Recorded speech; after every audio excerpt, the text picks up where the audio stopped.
नमस्कार, आप देख रहे हैं आर हिंदुस्तान न्यूज आनंद सक्सेना के साथ। कानपुर देहात से संवाददाता अजय तिवारी की रिपोर्ट।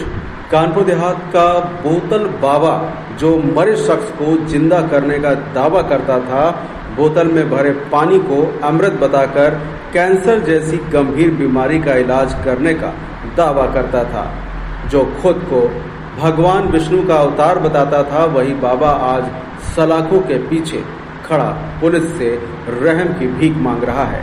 दरअसल औरैया की एक महिला ने एफआईआर दर्ज कराई है कि पाखंडी बाबा ने जादू टोने के नाम पर उससे 40,000 रुपए ठगे हैं और उसका यौन शोषण भी किया है। आपको बता दें कि पाखंडी बाबा का पाखंड का साम्राज्य कानपुर देहात के देवराहट थाना क्षेत्र के चैन का पुरवा गांव के रहने वाले बाबा हरिओम ने गांव में एक अपना अलग साम्राज्य बना लिया है। बाबा की फैंस फॉलोइंग लाखों की तादाद में है। बाबा का दावा है कि बोतल में भरा पानी में जब वो फूंक मारता है तो पानी अमृत बन जाता है और शरीर में कोई ऐसी बीमारी नहीं जो उनके भूख मारने यानी कि भूख मारी हुई बोतल के पानी से ठीक ना हो जाए। खुद को अजर अमर बताने वाला पाखंडी बाबा हरिओम का ये वीडियो देखिए, जिसमें वो मरे हुए एक बच्चे को तंत्र मंत्र विद्या के जरिए जिंदा कर रहा है। महज पानी की कुछ छींटे पड़ते ही सामने मरा पड़ा बच्चा जिंदा हो जाता है। जिसके बाबा हरिओम की उसके आश्रम में बाबा के जयकारे लगना शुरू हो जाते हैं, यानी बाबा के भक्त अंधभक्ति में लीन हैं। आप जरा ये तस्वीर देखिए, जिसमें बाबा अपने दरबार में आए मरीज का इलाज कर रहा है।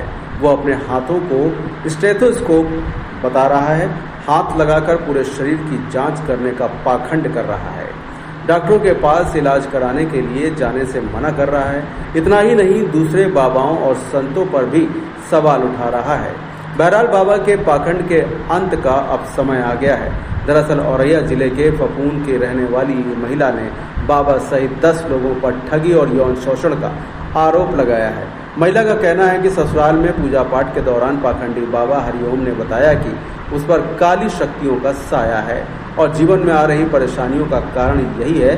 पीड़िता के मुताबिक आरोपी बाबा ने पूजा अनुष्ठान और तांत्रिक क्रियाओं के माध्यम से सभी बाधाएं दूर करने का दावा किया। इसी बहाने बाबा ने उससे 40,000 रुपए भी ले लिए। जब उससे ने इसका विरोध किया तो उसे डराया धमकाया गया और मानसिक रूप से प्रताड़ित भी किया गया। महिला ने अपनी शिकायत में आरोप लगाया है कि आरोपियों के द्वारा उसके साथ अभद्रता की और मारपीट व दुष्कर्म का भी प्रयास किया गया। पीड़िता ने न्याय की मांग करते हुए पुलिस से कार्रवाई की गुहार लगाई है। मामले की गंभीरता को देखते हुए पुलिस ने पीड़िता की तहरीर के आधार पर बाबा सहित 10 लोगों पर संगीन धाराओं में मुकदमा दर्ज कर लिया है और ढोंगी बाबा को गिरफ्तार कर लिया है। पुलिस अधिकारियों का कहना है कि सभी आरोपियों की निष्पक्ष जांच की जाएगी और जांच में विशेष जो तथ्य सामने आए उनके आधार पर आगे विधिक कार्रवाई की जाएगी। अपर पुलिस अधीक्षक कानपुर देहात आलोक प्रसाद द्वारा अवगत कराया गया। फिलहाल आप सुरक्षित रहिए, जुड़े रहिए आर हिंदुस्तान से। नमस्कार। किस थाने के रहने वाले हैं? औरैया जिला के। अच्छा, क्या मामला हुआ है? उन्होंने बुलाया चैन के पुरवा में, मतलब धाम पे बोला कि प्रसाद के रूप में बुलाया और इन्होंने मतलब हरिधाम सरकार अपने मतलब धाम पे बुलाया और रूम में आके इन्होंने बुलाया। फिर इन्होंने छेड़छाड़ की तो मैंने चिल्लाया। फिर इनका भतीजा आया, इन्होंने फिर वो भतीजा इनका दीपक लेके आया, फिर इन्होंने गद्दी पे मरवाया। क्यों बुलाया गया था आपको? ये बोला कि पूजा करवाएंगे, आपके ऊपर काली शक्ति है। जब वहाँ पर गई तो क्या हुआ, थोड़ा डिटेल में बता दो। वहाँ पे मतलब इसने हवन सवन वगैरह करवाए थे घर पे मेरे ससुराल में, तो उसी में एक नारियल दिया था इसने हवन जब करवाया।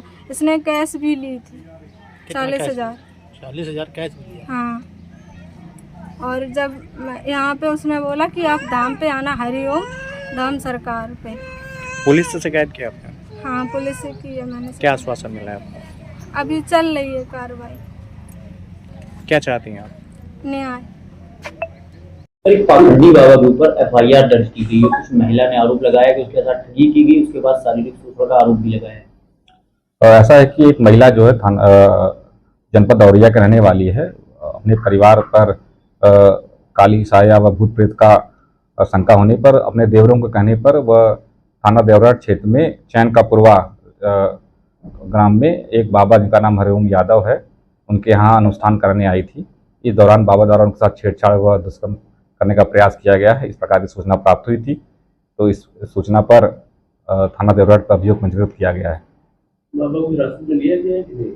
इस वक्त बाबा से पूछताछ की जा रही है। पूछताछ के उपरांत आवश्यक विधिक कार्रवाई की जाएगी। क्या बाबा का आश्रम भी वही है? बाबा ने एक आश्रम खोल रखा है वहाँ पे तमाम आसपास के क्षेत्र के लोग भी वहाँ पहुँचते हैं। इस बिंदु पर इसकी जांच की जा रही है कि उनके द्वारा क्या अनुष्ठान किए जा रहे थे। अगर किसी प्रकार की कोई गलत गतिविधि पाई जाएगी तो उस पर विधिक कार्रवाई की जाएगी। किन धारा मुकदमा दर्ज हुआ? बाबा के ऊपर छेड़खानी, दुष्कर्म के प्रयास व अन्य धाराओं में मुकदमा पंजीकृत। सेवादार पे भी अब कार्रवाई हुई है? उससे कुछ साथी हैं और जो देवर उनके कहने पर महिला वहाँ पहुंची थी, उन पर भी अभियोग पंजीकृत है। एक सुनो बीएनएस का मुकदमा दर्ज है 307 में। सुसंगत धारा में अभियोग पंजीकृत किया गया है। तथ्यों के आधार पर, साक्ष्यों के आधार पर आवश्यक विधिक कार्रवाई की जाएगी। बाबा के हजारों की तादाद में जो है भक्त हैं, तो लॉ एंड ऑर्डर के देखते हुए क्या करो तैयारी की? इस तथ्य पर जांच की जा रही है। अभी तक ऐसी कोई समस्या लॉ एंड ऑर्डर की नहीं आई है। मौके पर शांति व्यवस्था कायम है। सर, ये पहली शिकायत है कि ऐसे पूर्व भी कोई आरोप लगते रहे? पूर्व में ऐसी कोई शिकायत प्राप्त नहीं थी, क्योंकि प्रथम बार किसी महिला द्वारा इस प्रकार का आरोप लगाया गया है। तो इस तथ्य पर गहराई से छानबीन की जा रही है। छानबीन के उपरांत जो भी तथ्य प्रकाश में आएंगे उसके आधार पर आवश्यक विधिक कार्रवाई की जाएगी। बाबा के खिलाफ क्या कठोर कार्रवाई होगी? पूछताछ के बाद जेल जाएंगे कि? जैसा कि आपको अवगत कराया गया है कि बाबा के विरुद्ध सुसंगत धारा में अभियोग पंजीकृत है। साक्ष्यों के आधार पर आवश्यक विधिक कार्रवाई की जाएगी।